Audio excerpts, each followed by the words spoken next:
Hello दोस्तों, कैसे हो? सारे के सारे होप्स हो सारे ठीक हो रहे। तुम्हारा भाई भी एकदम बढ़िया। होप्स आप लोगों ने काफी अच्छे से अपना जो डे 15 का था टारगेट वो पूरा किया होगा। तो जिन बच्चों को नहीं पता इस टारगेट के बारे में, सबसे पहले उनको बता दूं भाई, हमारा जो मेन टारगेट है वो है एसएससी स्टेनो 2026, जो कि हमने एक एम लेके चलेंगे, जिसमें हमने 2026 में मिनिस्ट्री ऑफ एक्सटर्नल अफेयर्स जो कि लेवल 7 का है वो अचीव करने की कोशिश कर रहे हैं।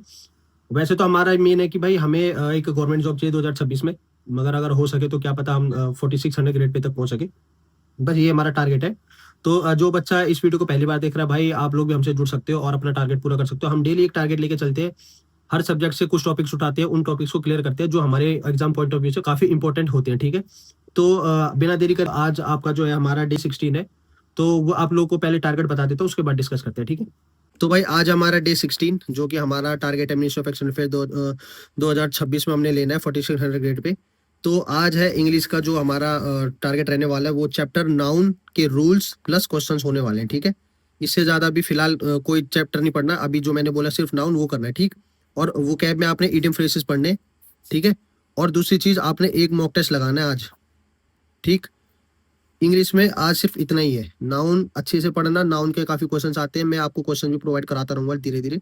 ठीक है, जैसे आज मैंने वर्ब एडवांस के कुछ क्वेश्चन दे रखे थे शॉर्ट्स में, तो वैसे मैं धीरे धीरे करके आपको सारी चीजें प्रोवाइड कराऊंगा। बाकी पीडीएफ भी आपको अवेलेबल हो जाएगी हमारे जो चैनल है टेलीग्राम पे, उस पर। ठीक है, और रीजनिंग का आज आपने 3 मॉक टेस्ट करने हैं, उसमें से कैलेंडर रिवीजन करना आपने। ठीक है, ये रिवीजन होने वाला है, इसके रूल्स पढ़ने दोबारा से, और आज का कैलेंडर हमने करना है और 3 मॉक टेस्ट करने। ठीक, और जीएस में आज आपको जियोग्राफी का नेशनल पार्क्स और रिवर्स, जो मतलब जो मैंने कल दिया था ना रिवर्स, उसमें कई चीजें रह गई होंगी, मुझे पता है कि थोड़ा बहुत, क्योंकि रिवर काफी लंबा चैप्टर है, इसीलिए मैंने कहा कि आज भी रिवर पढ़ने हैं, उसमें ट्रिब्यूटरीज जो भी होती है वो भी पढ़ना है आपको। ठीक है, ये भी पढ़ने कि भाई कौन कौन सी रिवर हमारी जो या फिर बे ऑफ बंगाल में गिरती है।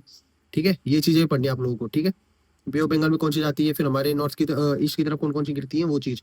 और आपने क्या करना है, एनालाइज करना है प्रीवियस ईयर का जीएस का एक क्वेश्चन पेपर, कौन सा, स्टेनो का।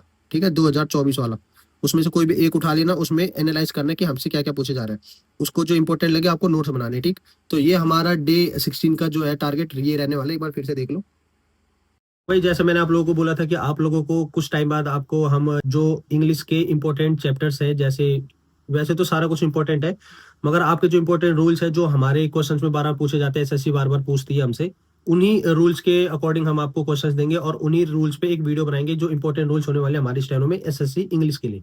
ठीक है, वैसे जो हम रूल्स बताएंगे वो हर किसी एग्जाम्स के लिए एलिजिबल होगी, चाहे वो स्टेट हो चाहे सेंट्रल गवर्नमेंट के एग्जाम्स हो। ठीक है, तो उसको अच्छे से पढ़ना। हम हर चैप्टर के आपके रूल्स बनाएंगे। ठीक, जैसे क्वेश्चन टैग के इंपॉर्टेंट रूल्स जो जितने भी होते हैं वो बता देंगे। फिर वर्ब के, जैसे वर्ब एडवांस हो गया, subject verb agreement verb chapter में आता है, तो उन चीजों को भी एकदम साथ में नहीं दे दूंगा मैं, क्योंकि कंफ्यूजन हो जाती है, धीरे धीरे करके विद एग्जाम्पल्स दूंगा। ठीक है, तो उस चीज को भी आपने अच्छे से करना। मैं बेसिक प्लेलिस्ट बना दूंगा आप लोगों के लिए, वहां पे जाके हर चैप्टर के इजीली कर लेना। ठीक है, और वैसे ही जो हमारा रीजनिंग पोर्शन होने वाला है उसमें भी आपको बताऊंगा। और एक वीडियो अभी इस हफ्ते आपको एक वीडियो प्रोवाइड करवा दूंगा मैं, जिसमें मैंने जीएस का पूरा जितना भी टॉपिक्स पढ़ने होते हैं ना हमने, मतलब जीएस का कितना वास्ट सिलेबस है, चाहे वो हिस्ट्री का हो, चाहे जियोग्राफी का हो, चाहे वो हमारे पॉलिटी का हो, वो सब बता दूंगा आपको टॉपिक वाइज कि हमारा जो मेन है वो क्या क्या पढ़ना होता है हमें। ठीक है, कंफ्यूज होने की जरूरत नहीं है। कई बच्चों के कमेंट आते हैं, इसीलिए मैं बोल रहा हूँ कि जीएस के लिए एक स्पेशल वीडियो बनाऊंगा जिसमें सारे टॉपिक्स होंगे। फॉर एग्जाम्पल अगर हिस्ट्री की बात करें तो उसमें 3 पार्ट में हिस्ट्री डिवाइड होती है, एंशियंट, मेडाइवल और मॉडर्न। तो एंशियंट में भी हमारी कई चीज होती है, जैसे हड़प्पा, फिर वैदिक, फिर महाजनपद, मौर्यन, गुप्ता, फिर कुछ नीचे साउथ इंडियंस के हो गए। ठीक है, डिनेस्टीज हो गई।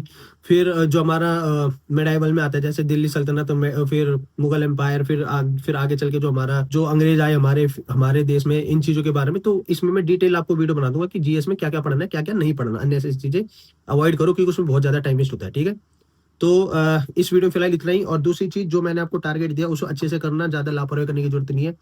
देखना अभी कुछ टाइम बाद आप जब मॉक लगाना शुरू कर दोगे अच्छे से, तो आप लोगों को खुद पता चल जाएगा भाई, जो हमारे स्कोर रह जाता था ना 130 135, तो अब आप लोगों का जो स्कोर आएगा 150 से ऊपर ही आएगा।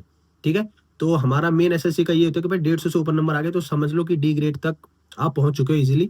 और फिर ये डिपेंड आप पे करता है कि आप कितना टाइम देते हो, कितनी मेहनत करते हो। मैं देखो एक गाइड कर सकता हूँ कि आपने ये पढ़ना है। ठीक, टाइम कैसे देना है, आपने टाइम मैनेजमेंट सीखना है, वो चीज आप खुद करोगे। ठीक है, मैं आपको टाइम बता दूंगा इस तरीके से करना है, गाइड कर सकता हूँ मैं, मगर जो आपकी मेहनत है वो आपकी खुद होनी चाहिए। खुद करेगा बंदा मेहनत तभी जाके कुछ होता है। ठीक है, मैं सिर्फ गाइड कर सकता हूँ, मैं फिर बोलूंगा, मगर मेहनत आपको खुद करनी पड़ेगी। कितने घंटे पढ़ना है, कैसे पढ़ना है, क्या पढ़ना है, स्ट्रेटेजीज मैं बता दूंगा, बाकी आप लोगों को खुद से करना पड़ेगा, ठीक है। तो इस वीडियो फिलहाल इतना ही। वीडियो अच्छी लगी तो भाई लाइक शेयर सब्सक्राइब जरूर करना और टारगेट को अच्छे से पूरा करना, ठीक है। थैंक्स।